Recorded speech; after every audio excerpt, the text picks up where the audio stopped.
भजन वैशार अरे पैया पड़तो मैहर राम रमैया के यहाँ बैठे संत सुजान कि यहाँ बैठे गुरु के समान।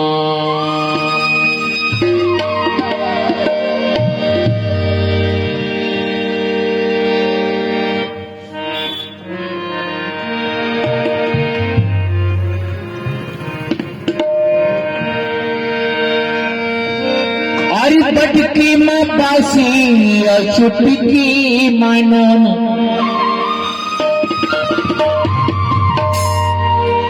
अरे बटकी में बासी और चुटकी मानन मैं हगावा थरमाए मैं हगावा थरमाए कहीं हर कान दे के सुने गंगा पादमा ये गंगा पादमा तैया गोर ले मेरे भैया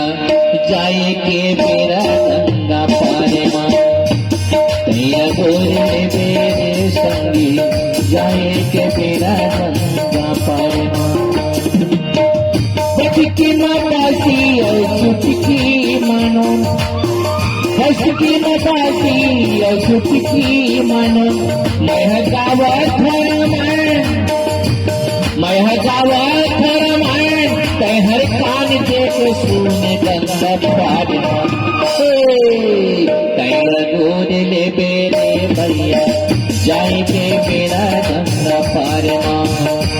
तय गोद ले मेरे संगी जाए के मेरा गंगा पादमा।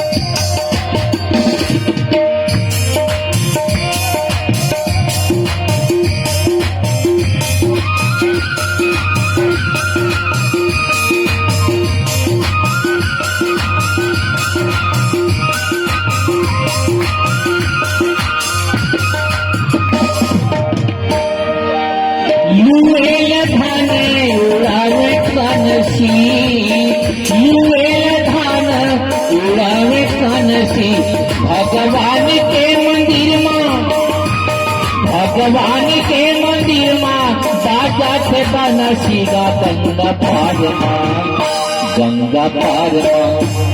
कैया गोर ले मेरे भैया जाए के मेरा गंगा पादमा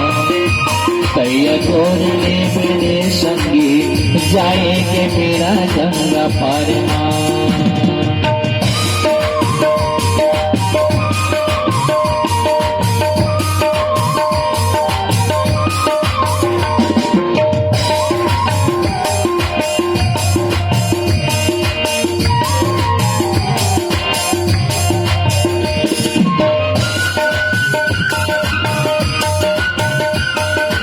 राधे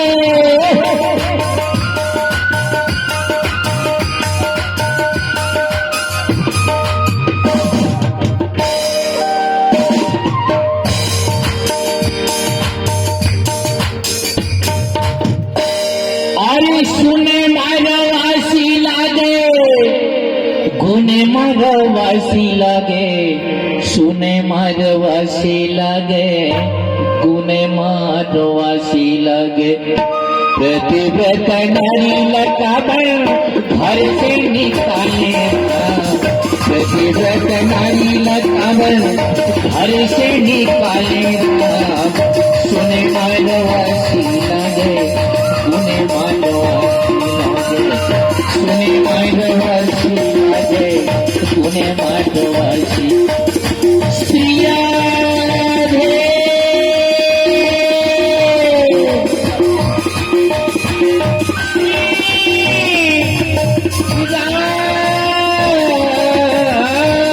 सुने मारवासी लगे गुने माधवाशी लागे गुणे माधवाशी लागे प्रतिव्रत नारीला काबर हरे से निकाले ना प्रतिव्रत नारीला काबर हरे से निकाले ना सुने माधवाशी लागे गुणे माधवाशी लागे सुने माधवाशी लागे गुणे माधवाशी लागे सुने माधवाशी लागे गुणे माधवाशी लागे सुने माधवाशी लागे गुणे माधव प्रतिव्रत नारीला कावड हरे से निकाले ना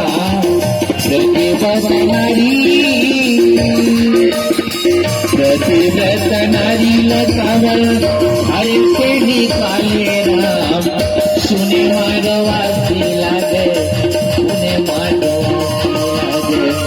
सुने माधवाशी लागे गुणे माधवाशी लागे सुने माधवाशी लागे गुणे माधवाशी लागे सुने माधवाशी लागे गुणे माधवाशी लागे सुने माधवाशी लागे गुणे माधव